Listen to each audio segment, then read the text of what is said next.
Hi, my name is Dan Giles, and I am the current Vice President of the new SIAM-IMA Dublin Area Student Chapter. I am a third year PhD student in Applied Mathematics at University College Dublin. My PhD thesis focuses on the development of operational tools for Tsunami Warning Centres.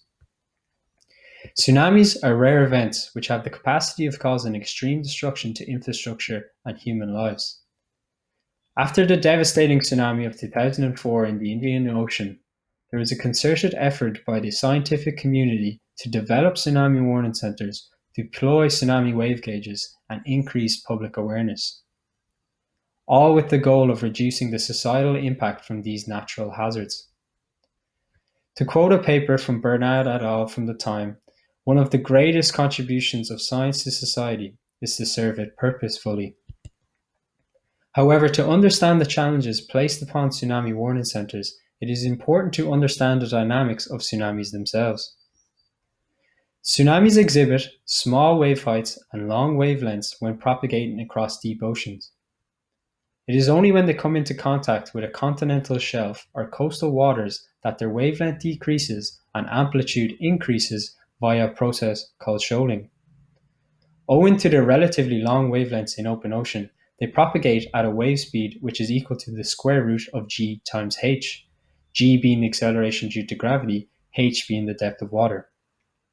This allows them to travel at extremely high speeds, speeds which are comparable to those of a jet engine. Tsunami warning centres are thus tasked with detecting tsunami sources, deducing the level of threat posed, deciding on the areas most at risk, and then notifying the relevant authorities, all within severe time constraints, as arrival times on the coastline can be on the order of minutes. Utilizing the fact that tsunamis have such long wavelengths when compared to the ocean depth, we can invoke the shallow water limit. Therefore, the most popular choice for modeling tsunami dynamics is the nonlinear shallow water equations given here.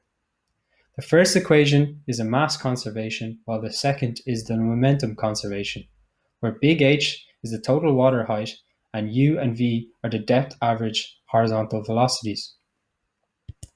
The bulk of my PhD to date has been focused on developing a tsunami code which solves these nonlinear shallow water equations, with a particular emphasis on solving these in a faster than real-time setting, as it is painfully obvious that a simulation which completes after a tsunami has arrived is of no use to a tsunami warning centre.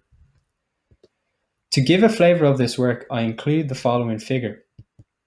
The 2003 Algerian earthquake is given as an example, where maximum wave heights for the Mediterranean are outputted after 4 hours of simulated time.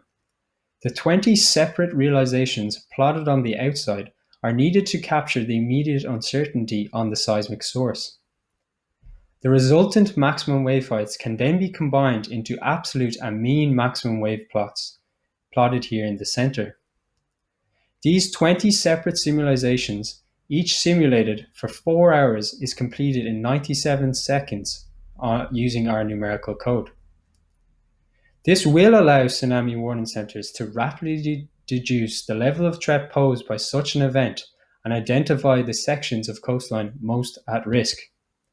We are further developing methods and tools which will take these regional forecasts and forecast on a localized level, such as for a harbour or port. Hopefully this overview gives you a brief understanding of the work that I do. I'm looking forward to interacting with you all via the upcoming events this year, and thank you for listening. I hope you stay safe.